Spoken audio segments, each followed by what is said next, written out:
Hello guys! Good morning! Maayong buntag ka natong tanan. Assalamualaikum. Madyaw na buntag ka ninyo. Sin chow, ni hao, quick chow. Whatever. Okay. You know what guys? Yes, karon magklase ta tungod kay nabasa na ako sa inyo ha mga notebook nga. Sir, kanang murag wala jud mi kasabot atong article nga gibasa namo, sir. Nagbasa bag yun. Okay? Pero ayaw mo kabalaka kay inyong Auntie Belen karon ipang-explain to siya tanan. Okay?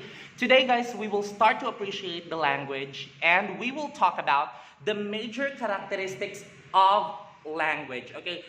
There are 12 major characteristics of language pero karon tungaon lang nato siya into 6 for part 1 and another 6 for part 2 kay murag mataas naman jud ang video ana. So today guys murag og buang nagatubang karon sa camera nga ani day mag-vlog no. Nya at the same time ako ray isa diri nga room. So I'm so sorry kung saba kayong surrounding kay Ginoo ko ang bulldozer, gibulldoze gyud ang atong 3-story building. All right. So now guys, ang mga pangutana nato like kanang sir grabe jud ka lalom, grabe jud ka kanang makasunggo ang among gibasa. Ayaw mo kabalaka. Okay? Ang pagsabot ihatag kaninyo karon sa dili madugay. Now, let's begin. Okay? If you try to look at the major characteristics of language, we have 6. First, language is a means of communication. Second one, language is arbitrary. Third one, language is a system of systems. Fourth, language is primarily vocal. Fifth, language is a social phenomenon. And sixth, language is non-instinctive and it's conventional. So first, you have to take note of the following keywords for you. Now, means of communication. Arbitrary. System of systems. Primarily vocal. Social phenomenon. Non-instinctive. And conventional. Okay, let's begin with the topic number 1. Language is a means of communication. What do you mean when you say the word means? Okay, we know that communication is a process of, sharing information, idea exchanging in a two-way process. But what do you mean by the word means? Means, mga pamamaraan. So meaning to say, language is a way of communication. We communicate every day, guys, using our language. Mga Bisaya, uy, hello, kumusta ka diraa? Huy, nahimo na ninimo? Hala ka nang, kumusta naman mo diraa, guys? In English, how are you doing? Okay, have you done this one already? See? Ingana, or whatever language you may use. We communicate. Bisag asa ka. Okay? Whenever you are in school, you talk. Whenever you are, in your workplace, you talk. Whenever you are in home, you talk. And you cannot separate yourself from using the language. Although there are a lot of means for you to communicate in non-verbal manner, for example, like waving flags, using your hand gestures, the lights, the sirens of, the ambulance, or the horns of the motorcycle, for example, like, beep beep, just like that. Okay? Those are still means of communication. However, those type of communication are so limited. Limited ra kayo siya compared sa verbal communication nga ginahimo natong mga tao. Ngano? Unsaon man nimo pag-express ang word nga is? Into what? Into symbol. For example, she is running. Okay, she, babae, running. Okay, ma-express nimo ang is. Dili. Okay? That's why sometimes the nonverbal manner of communication is so limited. Okay? And language will definitely fill that role. Okay? Will definitely fill more of information than it. So, again, we communicate by language. Ginagamit na to atong mga lingwahe. Kay kung wala ta nagagamit og lingwahe sa atong society, magtinan-away lang ta. Magtinan-away lang ta. At the same time, kung wala jud tayo nahibalaan nga lingwahe sa atong utok, how do we think of the words nga ipang-istorya nato? So, aside sa magtinan-away ta, wala. We are just dumb animals. We are just dumb beings. Mura lang tagbangko nga nagpundo diraa. Mura lang tag mga abnormal. Okay? Mga ingana. Mura lang, wala. Patay ang show. That's why, guys, one characteristic, language is a means of communication and we cannot separate ourselves from it. Okay? Next. Kani, mas intriguing. Language is arbitrary. Unsa daw ning arbitrary? Arbitrary. Arbitrary. Ha? Sir, wala jud ko kasabot anang arbitrary ay maon na kay wala ka nagtanaw-tanaw og dictionary. Self-learning na gani no. So dapat you have to be responsible of your own too, guys. So please read a dictionary. Na may English-Filipino dictionary ron or basig makakita kag English-Bisaya o dakong tapang. But when you say arbitrary, it means random. Okay? Random. Huh? Random. Unsa nang random, sir? Pag mayon kag random, unsa man? Random. Meaning, it's just assigned differently. Okay, for example, hindaw bi mamili daw kog estudyante in random. Meaning, wala giplanuhan. Pinakalit. So therefore, language daw is arbitrary. Meaning, it happens in a flash. It's an accident of history. For example, nganong gitawag man ang ang kanang naglupad nga butang dira nga nay balhibo sa Bisaya og langgam. Pero sa English tawagon siya bird. Pero sa Spanish tawagon siya paharon. Ngano man, nganong gitawag nato naglanggam? Ug ang langgam pod sa Tagalog kay katong nagkamang. Ngano na? Sige daw, hunahuna adlaw ninyo. Kabalo mo? Nganong gitawag naglanggam? Unya karon pangutan-on ta mo, nganong gitawag ni og kanang ballpen or sign pen? Pwede ba nato ni mahatagag laing pangalan ning butangan ni? Oh, sa lang make-up lang. Pwede ba? Example, kani nganong gitawag man nato ni buhok sa Bisaya, buhok pod sa Tagalog, then in English hair. Nganong dili man magkaparehas ang term sa English ug Bisaya? Nganong nagkalahi-lahi? Number one, because language is arbitrary. It's random. It's just accident of history. Ang ani ni ang story ana. For example, nakay makitang mga bag-ong butang karon, wala ka kabalo sa pangalan ana. Para mahinumduman nimo kanang butang ana, gihinganlan nimo. Mura lang gug nag-discover kag kanang mga animals, mga scientific names gipang assign, mga pangalan ana, tungod kay wala pa nay pangalan nga butang. Now, ing ana pod ang nahitabo sa karaang story sa to mga ninuno, okay? For example, sila sa una, uy, limited lang kayo ang knowledge sa tao. At the same time, gamay ra kaayo sila. Unya karon, nasa mga bag-ong butang nga discovery ang kalibutan na whenever they go outside of the country or any continent. Now, pag karon, nakakita sila ani, uy, magsabot-sabot tabi unsa may ipangalan nato ani para dili ta malibog.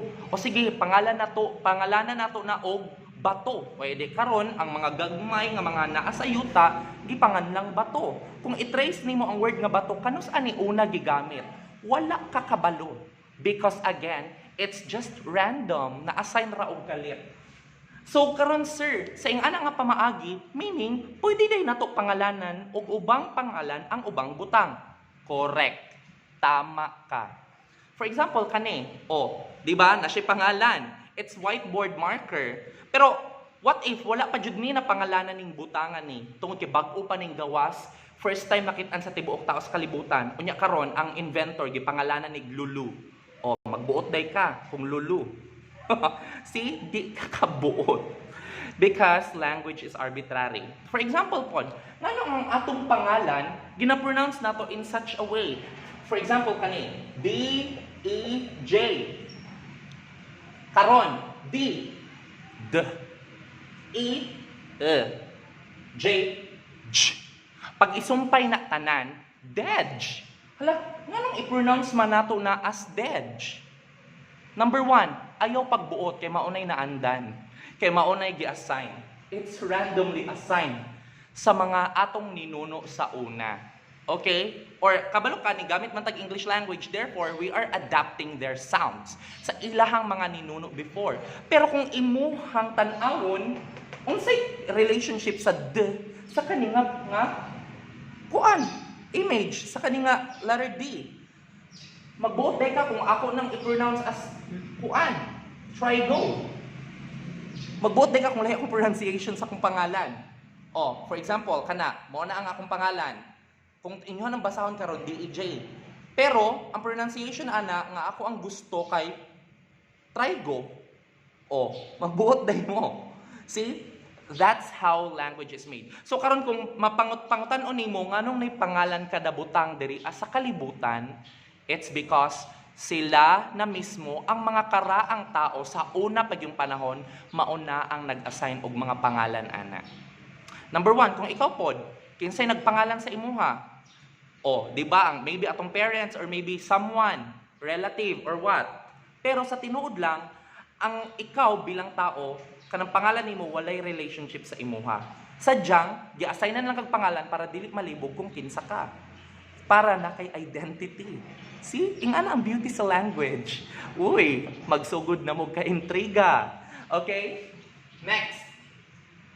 Language is a system of systems. Of course, systematic kayo atong lingwahe. For example, sa English. English niha, English. Moingon ko, kuan, she is walking. Nganong makasabot ka ana nga arrangement nga she is walking? Nganong makasabot ka ana nga arrangement? Pero what if bungkagon ko na himuon akong walking is she? Murag mali lagi, di ba? Or what if moingon ko walking she is? Ka-awkward. Or is walking she? See? Wala kay nasabtan. That ngano tungod kay nakaprint na sa imong utok ang kana nga sistema. Nakaprint na nadaan sa imuhang utok, guys. Wala di na nimo malikayan. Ay, bantog ra. That's why sometimes maka-feel ka nga, uy, wait, murag mali jud ang grammar ani. Kay na sa imo. English na nga lingwahe, what if Bisaya? Sige, magbisaya imong ante. Karon. Uy. Hala, nagkaon na ka?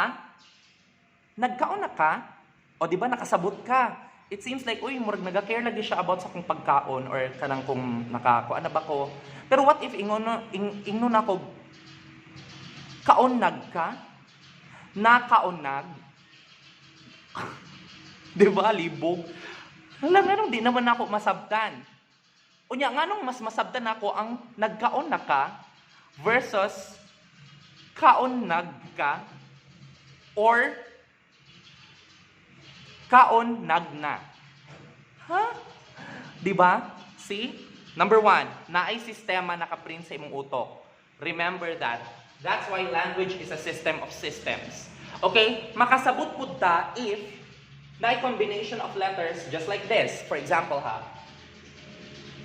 NG. Correct? Naay combination, correct nga word sa Bisaya. Example, nganga. Nganga. Okay? Nakasabot ta nga nay NG. Sige daw, pangitai daw ko sa Bisaya og word nga naguna og B ug Z.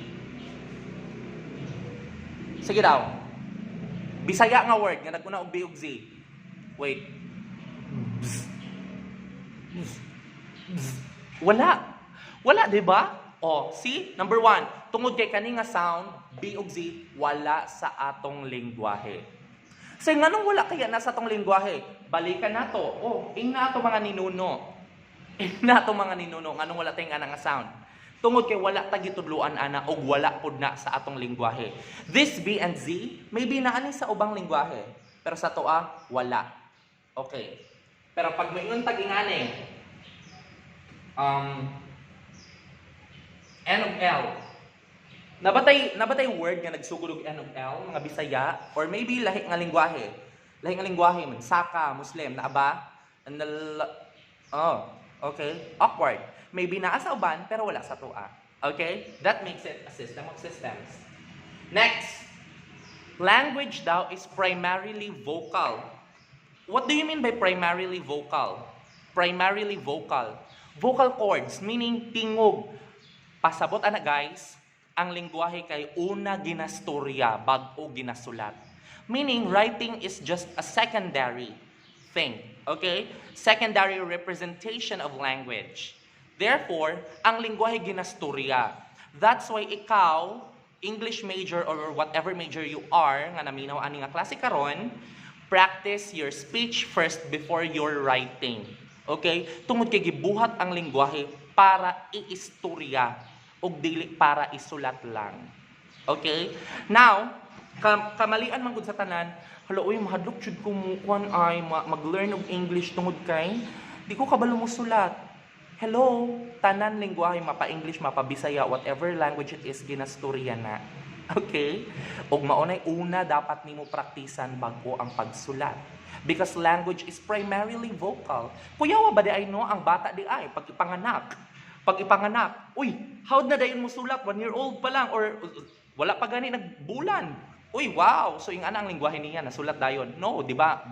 The baby will first cry. Or what? Okay? Nya musundog dayon sa ato ang mga tao. Mama, papa. O see? Language is primarily vocal, guys. Okay? So please don't be discouraged to learn language. Number 1, because it's primarily vocal. Ginastorya nato. And language is, again, not a measurement of intelligence. It's used to communicate to other people and to make everyone one. All right. Next. Language is a social phenomenon. Yes, it's a social phenomenon. Because whatever we do, there is a society, language is always there. For example, kanang naiisa ka meeting, na may lingwahe ginagamit. And sometimes, through language, makabalo ka sa grupo sa mga tao. For example, uy, ingani ko mo storya, karon, akong lingwahe nga gigamit. Therefore, I am a Bisaya. Unya karon, magstorya ko, uy, di man ako yung matigang pigastorya ng mga ingana nga lingwahe. I'm not really an expert about it, okay? Or, sin chao, toy tian la, zak, vui du, klam, kwen, vui ba. Di man ko Vietnamese pod, correct? Kana, makabalok ka. Example, ni hao see? Sakit niya to di sini. Indonesian. Tungod ana, makabalo ka unsa ang estado sa kinabuhi sa tao, makabalo ka unsa ug asa siya nabilong nga grupo, og makabalupod ka sa iyang kultura. That's why whenever we use language, it will definitely group us. Okay? And it's a social phenomenon. Mahitabo gyud na within the society. Because if ang society dili mo gamit og again lingwahe, it dies out. Mamatay ang society. That's why language can never be separated to culture and society. Language is indeed life. Kuna-kuna daw, wala ka kastorya ron. Sige. Alam, Dobi, what if wala jud ka kabalo ka-learn og mga words? Okay? What if deaf or mute ka? Diba, na sila sign language, ginatudluan sila. So at least they learned a concept, how to communicate. What if wala jud ka kabalo sa pag-communicate? Meaning, wala kay lengguwahe. Therefore, mura ra kagingani mga gamit like this blackboard na wala, it's dead. Correct? Sulatan lang, dili mo communicate. Matingala kung gustoryan lang isa ko kalitro. Okay, that's it. Language is a social phenomenon. Last but not the least, sa atong first part of the video, language is non-instinctive. Hala, unsay pasabot aning instinctive? Instinctive. Hoy, dili ni instinct nga feeling nga hala, uy mo jud ni ang akong instincts ay dili ana. When we say instinctive, meaning it is inherent, it is hereditary. Meaning, na-acquire nimo biologically pagpanganak nimo. Ang language is not like that. Unlike animals, for example, pag ang iro mo manganak, syempre, ang ihang mga baby mo, ow, ow, ow, anak, okay, correct, mo bark sila, and that is hereditary. Kitang mga tao, lahi, it's non-instinctive. Number 1, pag ikaw Bisaya ka, pero gipanganak ka sa surrounding English speakers tanan, you will become also an English speaker. Meaning to say, dili jud ka gipanganak nga kanang literal nga makastorya dayog Bisaya. Okay? Meaning you acquire the language within your environment. And that's how non-instinctive language is. Di ba? For example, ang iro, ayaw ko ina. Pag ang iro, manganak sa lugar nga gipalibutan og tao, ayaw ko ina, mustoryang iro. Mustoryang iro mo yung hello, good morning. Uy, na all. Di ba? Dili ing ana. Language is, again, non-instinctive. It's non-hereditary sa atoa. Animals, pag ipanganak ang piso, pag ipanganak ang langga, mo chirp-chirp, ang piso or ang manok, of course, mo tok-togaok, ang pato mo kwak-kwak. Lain pog ang pato pag ipanganak sa lugar nga natuyo ka na og mga tao, puro taon lang kastorya, lain pug moingon og kanang hi. O, di ba? Sa na fantasy lang once upon a time. Pero what if kitang mga tao gipanganak sa kalasangan?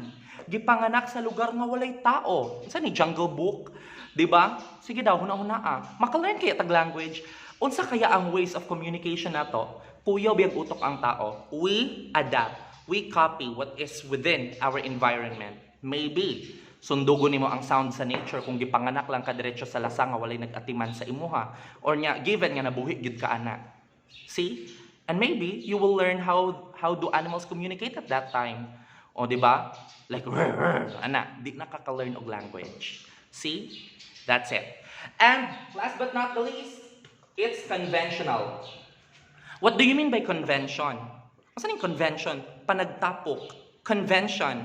Oy, convention na ni. Or ano ni? Conventional. Panagtapok?